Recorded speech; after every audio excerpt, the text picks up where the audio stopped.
Baik, Assalamualaikum warahmatullahi wabarakatuh. Perkenalkan, saya Siti Robiah Adawiyah dari program Studi Manajemen kelas MJ 606. Pada kesempatan kali ini, saya akan mempresentasikan ujian akhir semester mata kuliah akuntansi manajemen dengan mengambil soal yang ketiga mengenai pengambilan keputusan teknis.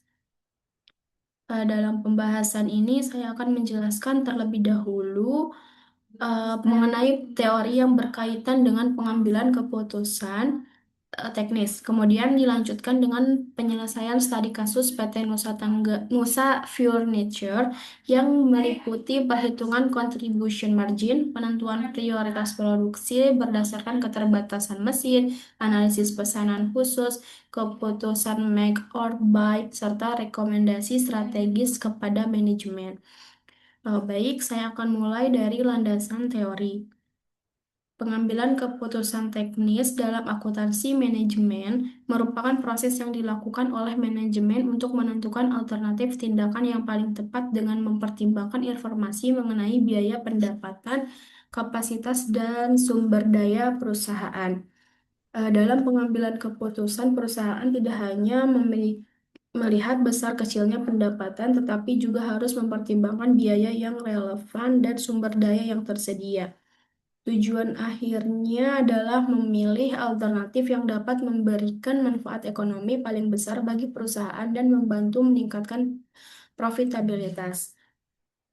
Selanjutnya adalah contribution margin. Contribution margin merupakan selisih antara harga jual per unit dengan biaya variabel per unit. Contribution margin menunjukkan berapa besar kontribusi yang diberikan oleh setiap produk untuk menutup biaya tetap dan selanjutnya menghasilkan laba. Rumus yang digunakan adalah contribution margin per unit sama dengan harga jual per unit dikurangi biaya variabel per unit. Jadi, semakin besar contribution margin untuk suatu produk, semakin besar pula kontribusinya terhadap perusahaan. Selanjutnya, contribution margin ratio merupakan perbandingan antara contribution margin dengan harga jual yang dinyatakan dalam persentase. Rumusnya adalah contribution margin ratio sama dengan contribution margin per unit dibagi harga jual per unit. Kemudian dikalikan 100%. Rasio ini digunakan untuk mengetahui seberapa besar bagian dari penjualan yang dapat digunakan untuk menutup biaya tetap dan menghasilkan laba. Berikutnya adalah constraint analysis. Constraint analysis digunakan ketika perusahaan memiliki keterbatasan sumber daya dalam kegiatan produksi. Dalam kasus PT Nusa Tenggara Furniture, keterbatasan yang dihadapi adalah kapasitas mesin yang hanya tersedia 22.000 jam. Karena terdapat keterbatasan mesin, perusahaan tidak dapat hanya menentukan prioritas berdasarkan contribution margin per unit. Perusahaan harus melihat berapa besar contribution margin yang dihasilkan oleh setiap 1 jam mesin. Produk dengan contribution margin per jam mesin yang lebih tinggi akan mendapatkan prioritas produksi. Selanjutnya ada relevant cost, yaitu biaya yang mengalami perbedaan apabila perusahaan memilih alternatif keputusan yang berbeda. Biaya yang berubah akibat suatu keputusan perlu diperhitungkan karena dapat mempengaruhi hasil keputusan. Sedangkan biaya yang tidak berubah antara satu alternatif dengan alternatif lainnya tidak menjadi faktor utama dalam pengambilan keputusan. Selanjutnya terdapat dua konsep yaitu make or buy decision dan differential analysis. Make or buy decision merupakan keputusan untuk menentukan apakah perusahaan akan memproduksi suatu produk sendiri atau membeli dari pemasok luar. Keputusan tersebut dilakukan dengan membandingkan biaya relevan dari kedua alternatif. Sedangkan differential analysis merupakan analisis yang membandingkan perbedaan pendapatan dan biaya yang timbul dari beberapa alternatif keputusan. Dengan menggunakan kedua konsep tersebut, manajemen dapat menentukan alternatif yang memberikan hasil ekonomi yang lebih menguntungkan. Selanjutnya, saya masuk ke studi kasus PT Nusantara Furniture. Perusahaan memproduksi 3 jenis produk, yaitu kemeja, yaitu meja kerja, maaf, lalu kursi kantor, dan lemari arsip. Nah, harga jual meja kerja adalah 2.500.000 per unit, dengan biaya variabel 1.650.000 rupiah. Untuk kursi kantor,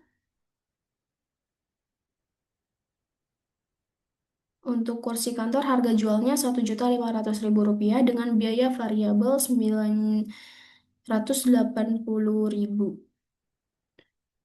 Sedangkan lemari arsip memiliki harga jual 3.800.000 rupiah dengan biaya variabel 2.850.000 rupiah. Perusahaan memiliki keterbatasan kapasitas mesin sebesar 22.000 jam. Selain itu, masing-masing produk menggunakan mesin waktu yang berbeda. Meja kerja membutuhkan 5 jam mesin per unit. Kursi kantor membutuhkan 3 jam, sedangkan lemari arsip membutuhkan 8 jam. Sekarang saya akan menghitung contribution margin masing-masing produk. Untuk meja kerja, harga jualnya yaitu 2.500.000 dikurangi biaya variabel 1.650.000 sehingga contribution marginnya adalah 850.000 rupiah per unit. Untuk kursi kantor, Rp1.500.000 dikurangi Rp980.000 sehingga contribution marginnya adalah Rp520.000 per unit. Sedangkan untuk lemari arsip Rp3.800.000 dikurangi Rp2.850.000 sehingga contribution marginnya adalah Rp950.000 per unit. Jadi, berdasarkan contribution margin per unit, yang paling tinggi adalah lemari arsip sebesar Rp950.000. Namun, karena perusahaan memiliki keterbatasan mesin, kita belum bisa menentukan prioritas hanya berdasarkan angka tersebut. Nah, selanjutnya saya menghitung contribution margin ratio.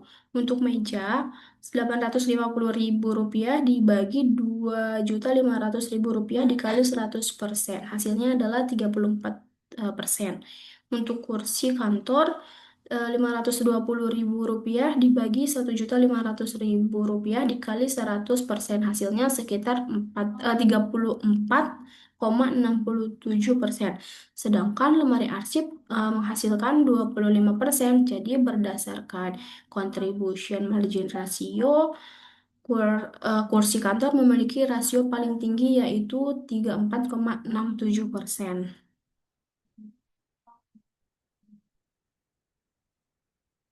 Nah, karena terdapat keterbatasan mesin, maka langkah berikutnya adalah menghitung contribution margin per jam mesin ya.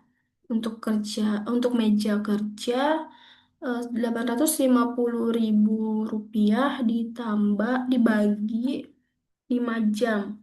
Hasilnya Rp170.000 per jam mesin. Untuk kursi kantor, Rp580.000 dibagi 3 jam. Hasilnya sekitar 173,333 per jam. Lalu, sedangkan lemari arsip Rp950.000 dibagi 8 jam, hasilnya 118.750 per jam mesin. Dari hasil tersebut dapat ditentukan urutan prioritas produksinya.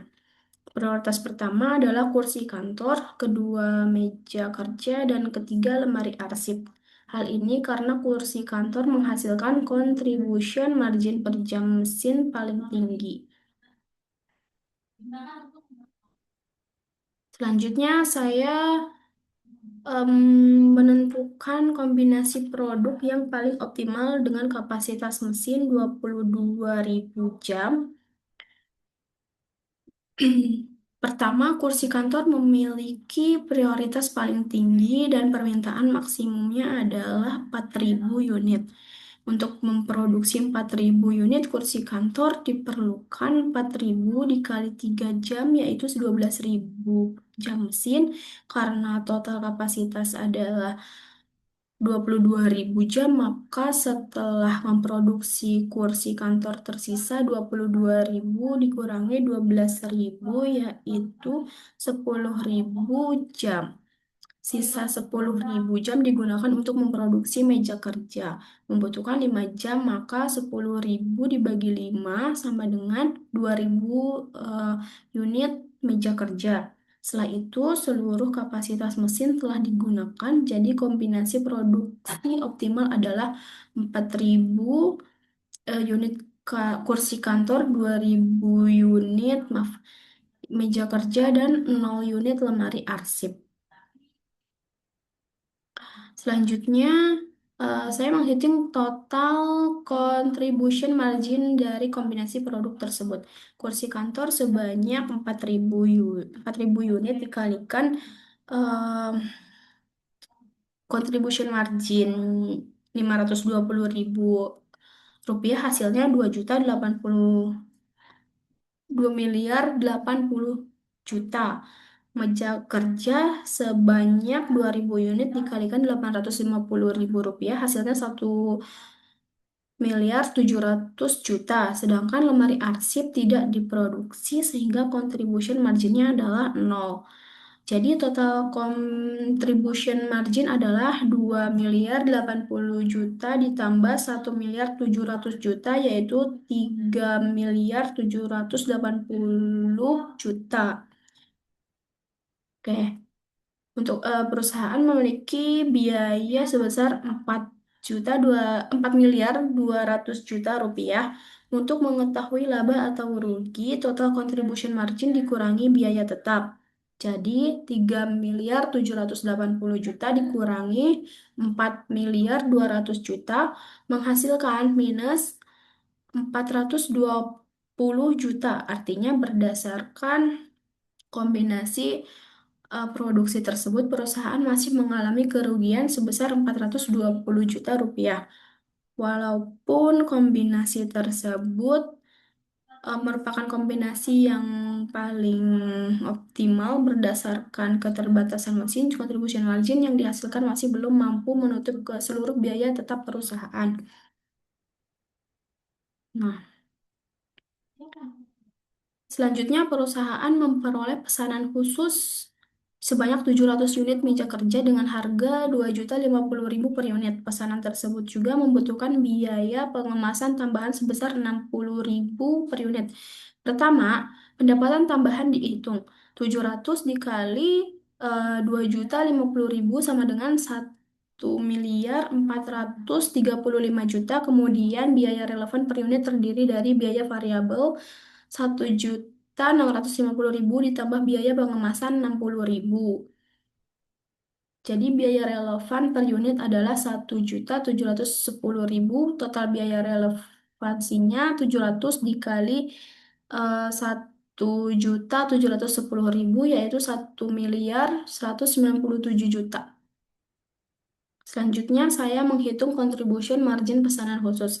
Harga pesanan sebesar 2.050.000 dikurangi biaya relevan 1.710.000 sehingga contribution margin per unit adalah 340.000. Untuk 700 unit, 700 dikali 340.000 menghasilkan 238 juta. Jadi jika perusahaan memiliki kapasitas mesin cukup, pesanan khusus tersebut dapat memberikan tambahan contribution margin sebesar 238 juta. Namun terdapat hal penting yang perlu dipertimbangkan. Kapasitas mesin perusahaan sebelumnya sudah digunakan seluruhnya. Pesanan khusus 700 unit meja kerja membutuhkan 700 dikali 5 jam yaitu 3.500 jam mesin. Apabila kapasitas tersebut diperoleh dengan mengurangi produksi kursi kantor, perusahaan akan kehilangan contribution margin dari kursi kantor. Opportunity cost-nya sekitar di 606.666.667, sedangkan contribution margin dari pesanan khususnya 238 juta. Artinya jika pesanan khusus mengorbankan produksi kursi kantor, perusahaan akan mengalami dampak bersih negatif sekitar 368.666.000 667. Oleh karena itu, apabila em, kapasitas mesin sudah penuh dan pesanan harus mengorbankan produksi reguler, pesanan khusus sebaiknya ditolak. Namun, jika terdapat kapasitas mesin menganggur sebesar 3.500 jam, pesanan tersebut dapat diterima untuk dipertimbangkan. Selanjutnya adalah keputusan make or buy atau kursi kantor. Perusahaan memiliki alternatif untuk tetap memproduksi sendiri atau membeli dari pemasok dengan harga 1.120.000 per unit. Nah, jumlah yang dianalisis adalah 4.000 unit. Jika diproduksi sendiri, biaya variabelnya 4.000 dikali 980.000, yaitu 3.920.000, maaf, 3.920.000.000. Ditambah biaya tetap yang dapat dihindari sebesar 250 juta. Jadi total biaya relevan apabila memproduksi sendiri adalah 4.170.000.000. Jika perusahaan membeli dari pemasok, biayanya 4.000 dikali 1.120.000, yaitu 4.480.000.000. Sedangkan kita bandingkan biaya produksi sendiri adalah 4.170.000.000, sedangkan biaya membeli adalah 4.480.000.000. Selisihnya 4.480.000.000 dikurangi 4.170.000.000, yaitu 310 juta. Artinya perusahaan dapat menghemat 310 juta apabila tetap memproduksi kursi kantor sendiri. Jadi berdasarkan analisis biaya relevan, keputusan yang lebih menguntungkan adalah tetap memproduksi kursi kantor sendiri.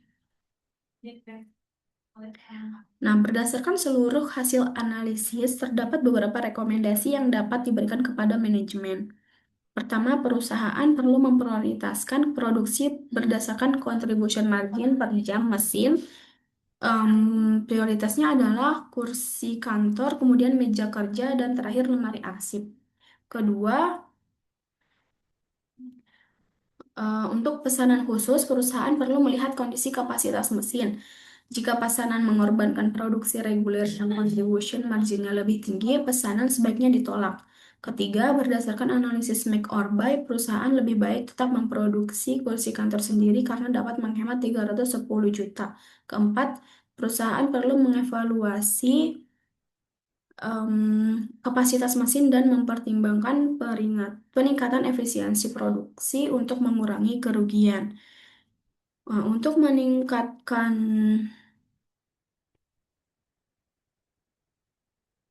Iya, tadi. Untuk meningkatkan profitabilitas dalam jangka panjang, perusahaan dapat melakukan beberapa strategi. Pertama, mengoptimalkan penggunaan kapasitas mesin dengan memprioritaskan produk yang memberikan contribution margin paling tinggi per jam mesin. Kedua, mengevaluasi keputusan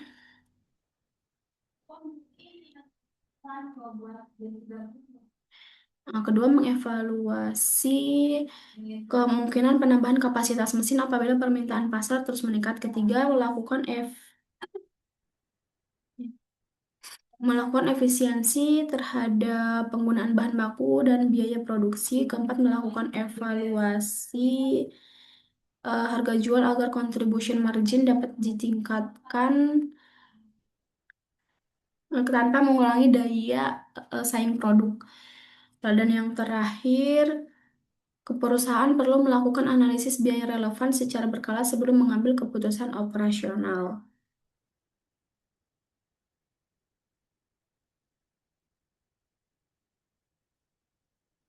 Nah, ini ya guys. Nah, baik untuk berdasarkan pembahasan yang telah dilakukan dapat disimpulkan bahwa pengambilan Keputusan teknis harus mempertimbangkan contribution margin, keterbatasan sumber daya, biaya relevan, dan opportunity cost. Kursi kantor memiliki contribution margin per jam mesin tertinggi sebesar 173.333 sehingga menjadi prioritas utama dengan kapasitas mesin 22.000 jam. Kombinasi produksi optimal adalah 4.000 unit kursi kantor dan 2.000 unit meja kerja. Kombinasi tersebut menghasilkan contribution margin sebesar 3.780 juta. Tetapi setelah dikurangi biaya tetap 4.200 juta, perusahaan masih mengalami kerugian sebesar miliar 420 juta. Untuk pesanan khusus, meskipun menghasilkan contribution margin 238 juta, pesanan sebaiknya ditolak apabila harus mengorbankan produksi kursi kantor sesuai opportunity cost yang timbul lebih besar. Sedangkan untuk keputusan make or buy, perusahaan lebih baik memproduksi kursi kantor sendiri karena dapat menghemat biaya sebesar 310 juta.